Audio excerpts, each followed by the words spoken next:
Welcome to Sudhakar Krishnan channel. எல்லோரும் நல்லா இருக்கீங்களா? சாப்பிட்டீங்களா? சரி வாங்க வீடியோக்குள்ளே போகலாம். வணக்கம்.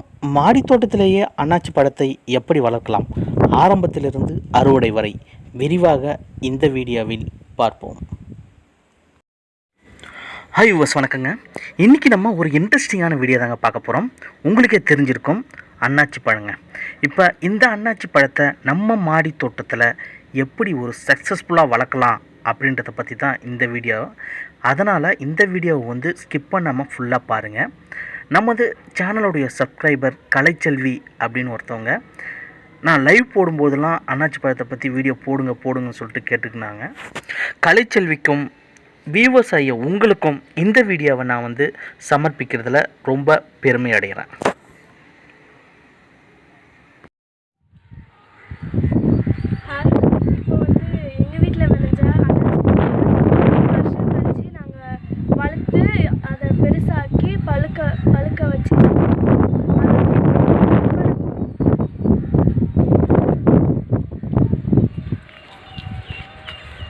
இதுதான் அன்னாச்சி பழம். அன்னாச்சி பழம் வளர்க்குறது ரொம்ப ஈஸிங்க. பெரிய பராமரிப்புலாம் இல்லை. நல்லா பழுத்த பழம் கடையில் வாங்கியிருந்தீங்கனாக்கா அதை இந்த மாதிரி திருகுனாக்கா வந்துடும். இல்லை பழுக்காமல் கொஞ்சம் செங்காயாக இருந்ததுனாக்கா அதை நம்ம கட் பண்ணி கூட எடுத்துக்கலாம். எடுத்துக்கிட்டு இதை என்ன பண்ணணும், அந்த மேல் இருக்குது பார்த்திங்களா, அதை எல்லாத்தையுமே உரித்து எடுத்திங்கனாக்கா இந்த மாதிரி கட் பண்ணி எடுத்துக்கணும். கட் பண்ணி எடுத்துக்கிட்டு அதை என்ன பண்ணணுன்னாக்கா ஒரு கிளாஸில் தண்ணீர் எடுத்துக்கணும். அது கண்ணாடி கிளாஸாக இருக்கலாம், இல்லை டம்ளர், அது எவர் சில்வர் எதுவாக இருந்தாலும் நீங்கள் நல்ல சுத்தமான தண்ணி எடுத்துங்க. தண்ணி எடுத்துக்கிட்டு இப்போ அதில் டச் ஆகிற மாதிரி அந்த தண்டு இருக்குது பார்த்தீங்களா, அது இதில் ரொம்ப முழுகாமல் அந்த தண்ணியை தொட்டுக்கிட்டு இருக்கிற மாதிரி வச்சுக்கிங்க. அதுபோல் வச்சுருந்துட்டு டெய்லி தண்ணீரை மாற்றிக்கிட்டே வாங்க. அப்படி மாற்றிக்கிட்டு வரும்போது உங்களுக்கு என்ன ஆகுனாக்கா அதுலேருந்து வேர்கள் வர ஆரம்பிக்கும். அன்னாச்சி கன்று வச்சு இப்போ ஒரு 5 நாள், இதை ஒரு டம்ளரில் வச்சு ஒரு 5 நாள் ஆயிடுச்சு. இப்போ நம்ம இது வேர்கள் வந்திருக்கா, எப்படி வந்திருக்கு அப்படின்னு சொல்லிட்டு பார்க்கலாம். நான் இதை எடுக்கிறேன். வாவ், இப்போ பார்த்தீங்கனாலே உங்களுக்கு தெரியும், வேர்கள் ஒரு 3-4 வேர்கள், இந்த பக்கம் ஒரு சின்ன வேர்கள் வந்துடுச்சு. இது இன்னும் 2 நாள் கூட வச்சுருந்து எடுக்கலாம். ஆனால் நான் இப்போவே இதை நட போகிறேன். ஒன்றும் ப்ராப்ளம் இல்லை. இந்த மாதிரிகள் வேர்கள் வந்தாலே நீங்கள் நட ஆரம்பிச்சிடலாம்.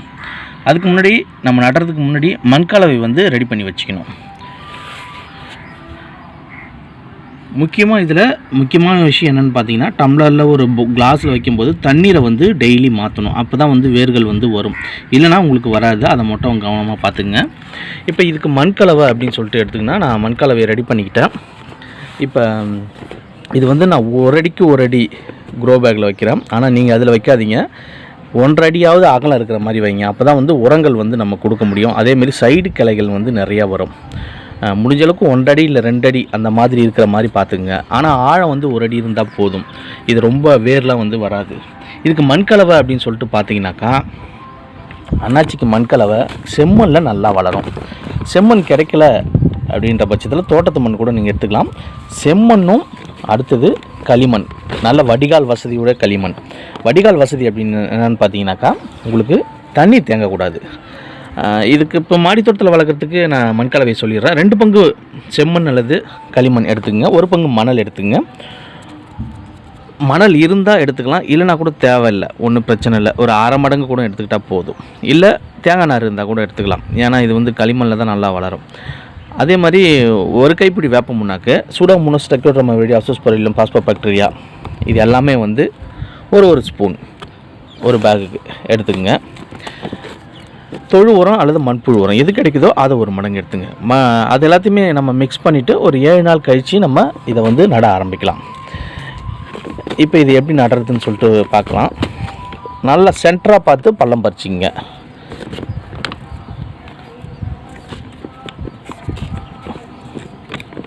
பள்ளம் பறிச்சிட்டு இதை எடுத்து நம்ம அப்படியே நட வேண்டியது தான். இருக்குது பார்த்தீங்களா, இந்த வேர்கள் டேமேஜ் இல்லாமல் வச்சு, அவ்வளோதான். இதை வச்சு அப்படியே நட்ட வேண்டியது தான். இந்த மாதிரி வச்சுட்டு நம்ம வந்து தண்ணீர் ஊற்றிட்டு வர வேண்டியதுதான். தண்ணீர் கூட அதிகம் தேவைப்படாதுங்க இதுக்கு. நம்ம நல்ல வடிகால் வசதியுடைய இதுதான் தேவை. தண்ணீர் வந்து கம்மியாக ஊற்றினாலே போதும். இது வந்து வளர ஆரம்பிச்சிடும். ஓகேங்க. இப்போ வச்சதுக்கப்புறம் பார்த்தீங்கன்னா இப்படி தான் கொஞ்சம் கொஞ்சமாக வளர ஆரம்பிக்கும். கொஞ்சம் ஸ்லோவாக தான் இருக்கும் ஸ்டார்டிங்கில். அதுக்கப்புறம் போக போக நல்லாவே வளர ஆரம்பிக்கும். இப்போ இதுக்கு நம்ம தண்ணீர் ஊற்றிட்டு வந்தாலே போதும். தண்ணீர் வந்து முக்கியமாக இதுக்கு தேங்கக்கூடாது. வடிகால் வசதியுடைய மண்கலவை தான் இதுக்கு ரொம்ப முக்கியம். அதுதான் அந்த மலையில் இருக்கிற மண், அப்புறம் இந்த களிமண், இந்த மாதிரி வடிகால் வசதியோட மண் வந்து யூஸ் பண்ணணும். இதுக்கு பெருசாக உரங்கள் ஒன்றும் கொடுக்கணும் அப்படின்ற அவசியம்லாம் இல்லை. அதுக்கு அடுத்த ஸ்டேஜ் பார்த்திங்கனாக்கா இப்போ இது ஒரு 5 மாதம், 4 to 5 மாதத்தில் குருத்து பகுதியில் என்ன பண்ணணுன்னாக்கா 1 லிட்டர் 10 ml 1 லிட்டர் தண்ணிக்கு 10 ml பஞ்சகாவியத்தை எடுத்து நம்ம ஊற்றிட்டு வந்தோம் அப்படின்னாக்கா பூக்கள் வந்து நல்லா திரட்சியாக வரும், காய்கள் வந்து திரட்சியாக வரும், பெருசாக வரும் வச்சிங்களா. மீன் அமினோ அமிலம் இருந்ததுன்னா கூட நீங்கள் வந்து அதை ஊற்றிட்டு வரலாம். இது போல் பண்ணிட்டு வந்தீங்கனாலே உங்களுக்கு வந்து அந்த பூக்கள் வந்து பெருசாக வர ஆரம்பிக்கும். உங்களுக்கு பார்த்தாலே தெரியும். அது அடுத்த ஸ்டேஜ் பாருங்கள். இது வந்து பூக்கள் இப்போ தான் வந்து வர ஆரம்பிக்குது. அன்னாச்சியில் பார்த்தீங்கன்னாக்கா சின்னதாக இருக்குது பார்த்தீங்களா, அது எல்லாமே பூக்கள் தாங்க. அந்த பூக்கள் மகரந்தம் எல்லாம் சேர்ந்து தான் அன்னாச்சி பழமாக உருவாகுது. அதனால தான் என்னவோ தெரியல, அன்னாச்சி பழத்தில் வந்து அவ்வளவு சக்தி, அவ்வளவு மருத்துவ குணங்கள் இருக்குது. இந்த எல்லா மகரந்தமும் சேர்ந்து தான் அன்னாச்சி பழம். சரி, இந்த பூ பூக்கிற டைமில் நம்ம என்ன பண்ணணும்னாக்கா தொழு உரம் வேர் பகுதியில் போட்டு விடணும். அது வந்து ஒரு கைப்பிடி போதும். தொழு உரம் அல்லது மண்புழு உரம் உங்கள்கிட்ட எது கிடைக்குதோ அதை வந்து போட்டு விடுங்க. கீழே இருக்கிற அந்த மஞ்சள் கலரில் இருக்குது பார்த்திங்களா, அதை எல்லாத்தையுமே நம்ம வந்து ரிமூவ் பண்ணிடணும். அப்புறம் என்ன ஆகுனாக்கா இதில் சைடில் வாழைக்கன்று மாதிரி கிளைகள் வந்துக்கிட்டே இருக்கும். இப்போ பார்த்தாலே உங்களுக்கு தெரியுது, சைடில் வந்து கிளைகள் வந்துகிட்டே இருக்கும். வாழை கன்று மாதிரி தான் இது. அடுத்த ஸ்டேஜ் பார்த்தீங்கன்னாக்கா இது வந்து காய் வந்து பூக்கள் வந்து காயாக மாறி அடுத்த ஸ்டேஜில் இருக்கிற இதுக்கு வந்து பார்த்திங்கனாக்கா நிழல் வெயில் ரெண்டுமே கலந்துருக்கணும். அதனால தான் இதை வந்து எல்லாத்தையுமே வந்து ஊடு பயிராக எல்லாருமே வந்து பயிர் வைப்பாங்க. இதுக்கு சீசன் அப்படின்னு சொல்லிட்டு பார்த்திங்கன்னா ஜனவரி பிப்ரவரியில் பூ பூத்து ஜூன் ஜூலையில் வந்து அறுவடை பண்ணலாம். இது எப்போ நடலாம் அப்படின்னு பார்த்தீங்கன்னாக்கா நல்ல மாதம் ஜூன்லேருந்து செப்டம்பர் வரைக்கும் அந்த மாதத்தில் நட்டாக்கா நல்ல வந்து ஈல்டு கிடைக்கும். இது நம்ம கடையிலேருந்து வாங்கிட்டு வர அன்னாச்சி இருக்குது பார்த்தீங்களா, நான் ஏற்கனவே முதல்ல சொல்லியிருந்தேனே, அதை வந்து நட்டு வச்சாலே போதும். முக்கியமாக இதுக்கு வந்து நோய்கள் வந்து பெருசாக தாக்கிறது கிடையாதுங்க. இதில் பெருசாக ஒரு நோய்கள் வராது. நம்ம ஒரு டைம் மண்கால்வையை ரெடி பண்ணிவிட்டு இடையில கொஞ்சம் பஞ்சகாவியம் அப்புறம் வந்து தொழு உரம் இதை மட்டும் போட்டுட்டு தண்ணீர் வந்து ஊற்றிட்டு வந்தாலே போதுங்க, உங்களுக்கு தாறுமாறாக வந்துடும். என்ன ஒன்று, இது வந்து வெயிட் பண்ணணும். பூ பூத்து 90 நாளில் வந்து நம்ம இதை வந்து பறித்து எடுக்கலாம். இதுக்கு வந்து பார்த்திங்கனாக்கா 3 மாதத்துக்கு ஒரு முறை தொழு உரம் கொடுக்கணும். 12 மாதத்துலேருந்து 18 மாதத்துக்குள்ளார அறுவடை பண்ணலாம். அதாவது 12 மாதத்தில் உங்களுக்கு பூ வர ஆரம்பிக்கும். பூ வர ஆரம்பித்து 90 நாளுக்கு அப்புறம் ஒரு 18 மாதமாவது தாக்கு பிடிக்கும். ஸ்டார்டிங்கில் நான் போடும்போது இது வந்து பூவே வரல, ரொம்ப கவலையாக இருந்தேன். அதுக்கப்புறம் பார்த்தீங்கன்னாக்கா தாறுமாறான காய் வந்தது. நீங்களே பார்த்துட்டு இருக்கீங்க எவ்வளோ பெரிய காய்கள் பாருங்கள். பெருசாக நான் ஒன்றும் பராமரிக்கலை. இதுக்கு தொழு உரம் மட்டும்தான் போட்டேன், தண்ணீர் வந்து ஊற்றிட்டு வந்தேன்.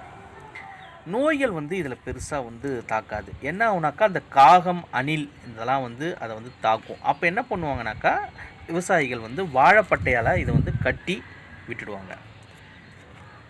பிரேசிலுடைய தெற்கு பகுதி தான் இதுக்கு வந்து தாயகம்.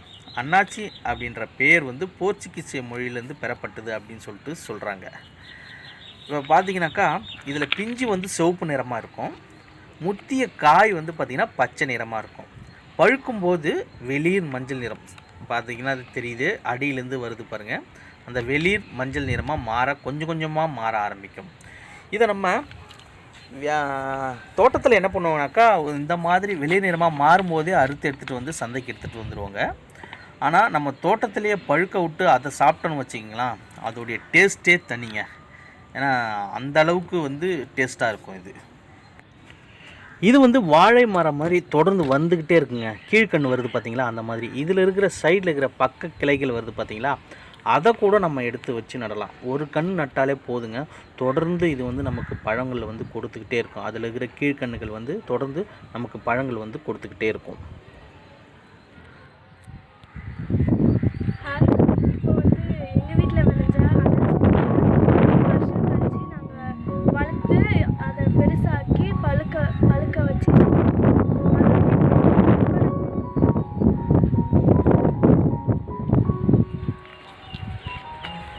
இதுதான் அன்னாச்சி பழம்.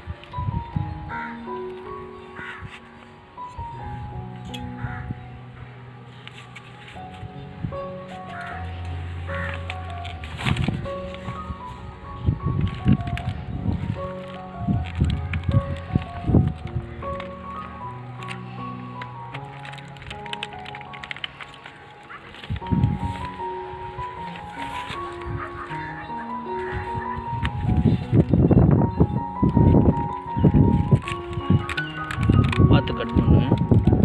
நல்லா கீழே, இன்னும் கொஞ்சம் கீழே, இன்னும் கொஞ்சம்.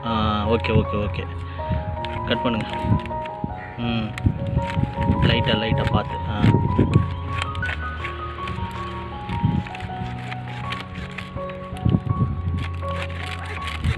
பொறுமையாக கை கிச்சிப்போ.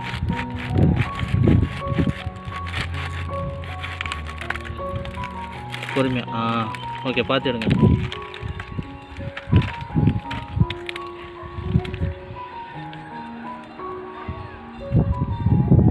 ஓகே, ஆல்ரெடி நல்லாவே கனிஞ்சு போச்சு. கீழே பாருங்கள், அழுகி போயிருக்கு. ஃபுல் அண்ட் ஃபுல் பழுத்திருக்கு. சரி, சாப்பிட்லாமா? ஓகே, சாப்பிடலாம்.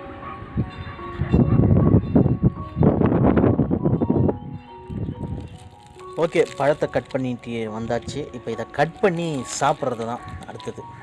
மேலே இருக்கிறது சாதாரணமாக திருகுனாலே வந்து போகுது. ஏன்னா பழுத்த பழம் ரொம்ப பழுத்து போச்சு. மாடி மேலே போகும்போதே நல்ல ஸ்மெல், நல்ல வாசனை வீசும். இப்போ இதை பார்த்தீங்கன்னாக்கா கொஞ்சம் டேமேஜ் ஆன மாதிரி தான் தெரியுது. என்கிட்ட இருக்கிற பழக்கம் என்னென்னாக்கா, வீடியோ எடுக்கிறதுக்காகவே இந்த மாதிரி நிறைய பழங்களை நான் வந்து ரிசர்ச்சுக்காக அப்படியே விட்டு தான் நான் அதை வந்து இது பண்ணுவேன். அதெல்லாமே உங்களுக்கு யூஸ் ஆகுதுன்றப்போ ரொம்ப சந்தோஷம்தான். பரவாயில்ல, இருக்கிறத வச்சு நம்ம சாப்பிட்டுக்கலாம். கொஞ்சம் தான் டேமேஜ் ஆச்சு, மற்றபடி எல்லாமே வந்து நல்லா தான் இருக்குது. கொஞ்சம் தான் அந்த மாதிரி ஆயிருக்கு. அதிலே பழுக்க விட்டதுனால அந்த மாதிரி வந்தது.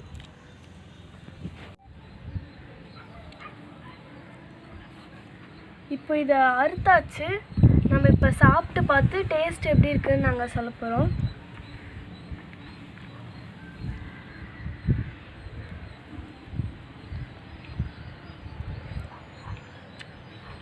செம்ம டேஸ்ட்டாக இருக்குது. இப்படி ஒரு பழத்தை நான் சாப்பிட்டதே இல்லை. இது வந்து ஒரு வருஷம் வெயிட் பண்ணி காய்ச்சி அந்த பழத்தை எடுத்து அறுவடை பண்ணி அதை சாப்பிடும்போது அதுக்கு ஒரு தனி சந்தோஷம் இதுவாகுது. இந்த மாதிரி உங்கள் வீட்லேயும் நீங்கள் ட்ரை பண்ணி பாருங்கள். கண்டிப்பாக உங்களுக்கும் ஒரு சந்தோஷம் வரும்.